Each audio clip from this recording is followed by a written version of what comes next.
Guys तो स्वागत है आपका फिर आपके चैनल क्लास 10th में। आज की इस वीडियो में हम देखेंगे यूरोप में राष्ट्रवाद के दीर्घ उत्तरीय क्वेश्चन को, जो तीसरा क्वेश्चन है। राष्ट्रवाद के उदय और प्रभाव की चर्चा करें। तो राष्ट्रवाद के उदय और प्रभाव की चर्चा करें का आंसर है, राष्ट्रवाद का उदय फ्रांस की क्रांति के फलस्वरूप हुआ था। जो राष्ट्रवाद का उदय हुआ था वो फ्रांस की क्रांति के फलस्वरूप ही हुआ था। क्रांति की सफलता से पूरे यूरोप में राष्ट्रवाद की लहर उठ गया था।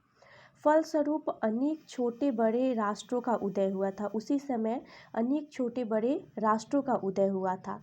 बाल्कन क्षेत्र के छोटे राज्य एवं जातियों के समूह में भी राष्ट्रवाद की भावना पनपने लगी थी। जर्मनी, इटली, फ्रांस, इंग्लैंड जैसे देशों में तो राष्ट्रवाद की इतनी कट्टरता से उभरा कि साम्राज्यवाद में एक दूसरे के होड़ सी लग गई थी। उसके बाद यह राष्ट्रवाद जो है नकारात्मक एवं घृणित पक्ष था। औद्योगिक क्रांति की सफलता भी कट्टर राष्ट्रवादिता को हवा देने लगी। ये बड़े साम्राज्यवादी सर्वप्रथम एशिया और बाद में अफ्रीका को अपना निशाना बनाने लगे। इसके लिए इनमें अनेक युद्ध भी हुए। जो जितना शक्तिशाली था वह उतना ही बड़े भाग पर कब्जा जमा लेता था।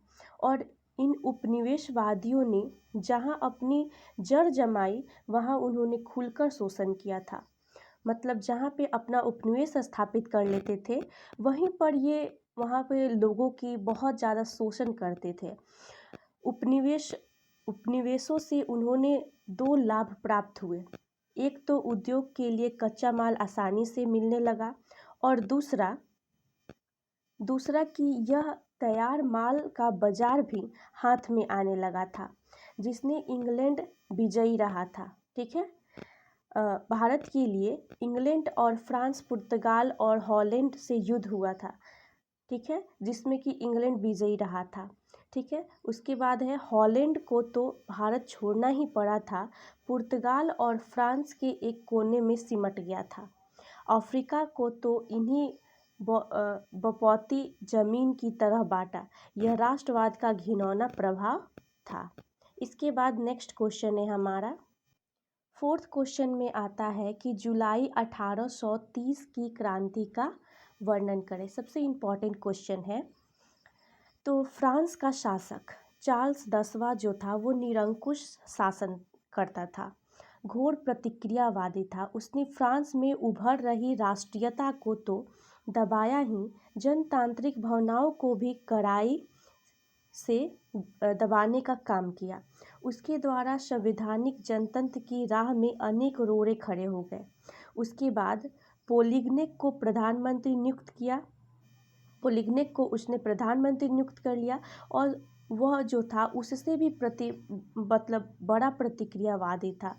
उसने पहले से ही चली आ रही समान नागरिक संहिता के स्थान पर अभी जातीय वर्ग को विशेषाधिकार से विभूषित कर दिया। उसके इस काम को उदारवादियों ने चुनौती समझा। उन्होंने यह संदेश क्रांतिकारी के विरुद्ध एक षड्यंत्र है। फ्रांस की संसद एवं उदारवादियों ने पोलिग्नेक की कड़ी भर्त्सना की।